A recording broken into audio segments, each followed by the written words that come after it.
एक समय की बात है। जिंजर नाम की एक जिराफ थी। जिंजर अफ्रीका के एक देश केन्या में रहती थी।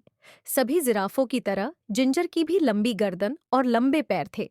क्योंकि वह इतनी ऊंची थी, वह सवाना के पेड़ों की सबसे ऊंची शाखाओं से खाना खा सकती थी।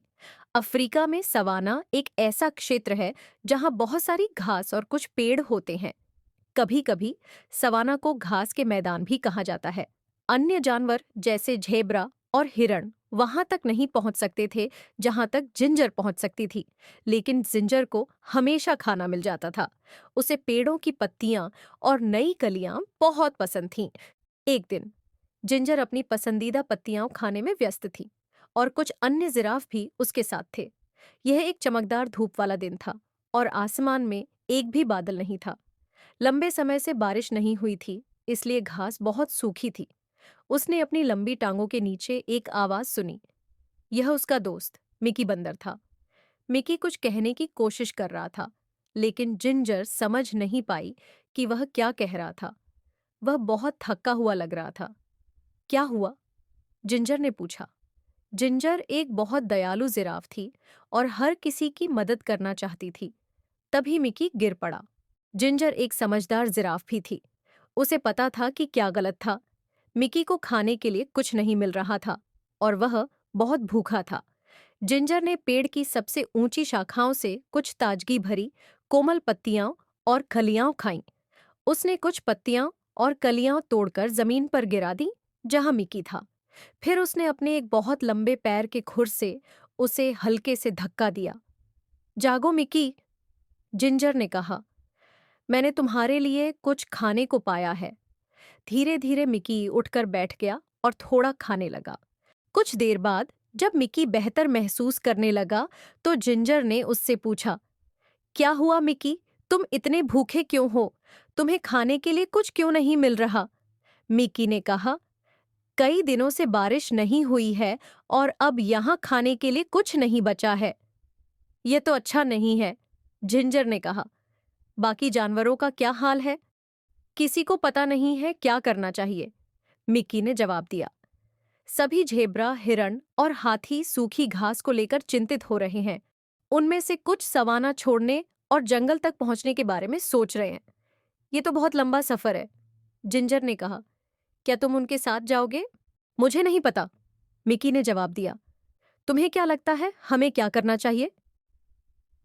जिंजर ने कुछ देर सोचा और फिर अचानक उसे एक अच्छा विचार आया। हमें लियो शेर से बात करनी चाहिए।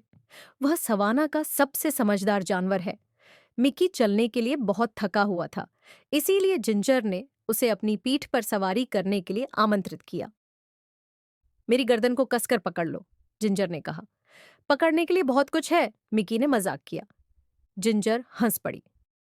तुम सही हो, मेरी गर्दन अफ्रीका में सबसे लंबी है। इसीलिए उन्होंने सवाना के दूसरी तरफ लियो को खोजने के लिए अपनी यात्रा शुरू की। मुझे नहीं पता, मिकी ने जवाब दिया।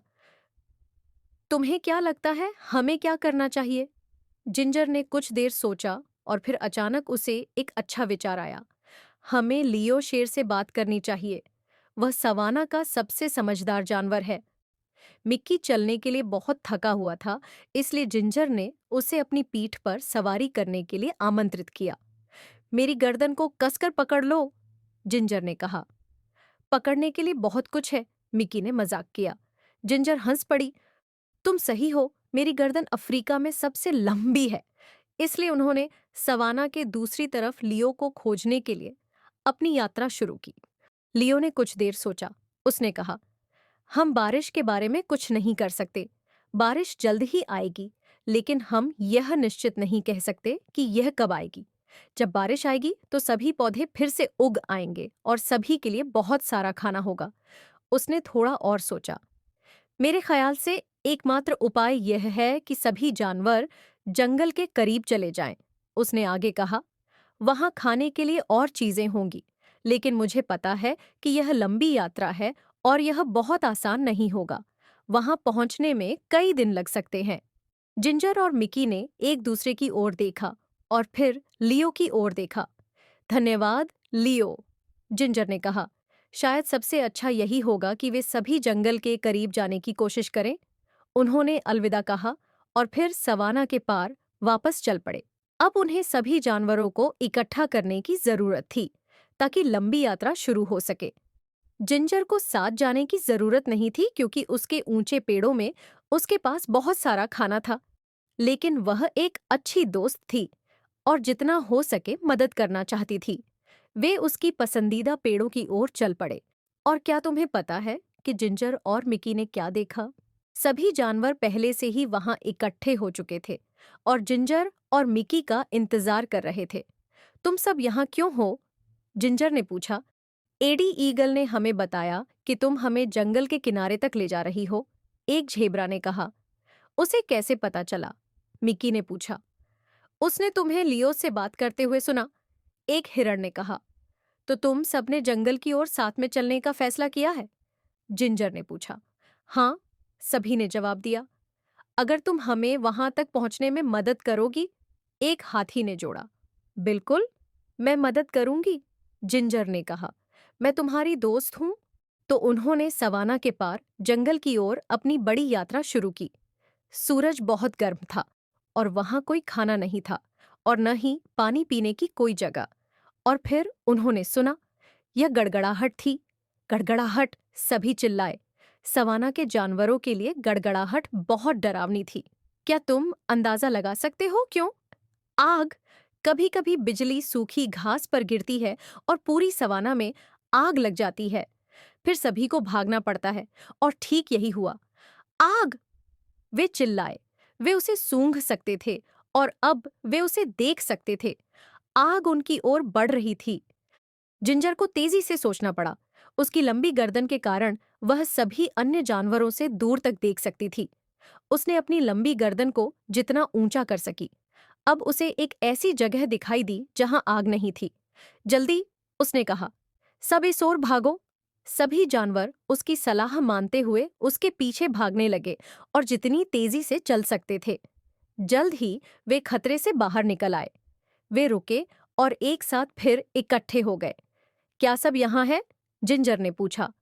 उसे यह सुनिश्चित करना था कि सभी सुरक्षित हैं। सभी जानवर आसपास देखे, सभी वहां थे। और फिर सबसे अद्भुत चीज हुई।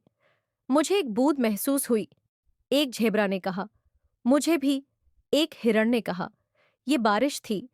अंत में सब बहुत खुश थे। थोड़ी देर बाद और थोड़ी देर बाद बारिश और ज्यादा हुई।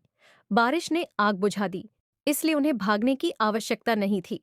और बारिश ने उनके पानी के गड्ढों को भर दिया और पौधे फिर से उगाने लगे। इसलिए उन्हें जंगल के किनारे तक वह लंबी यात्रा नहीं करनी पड़ी।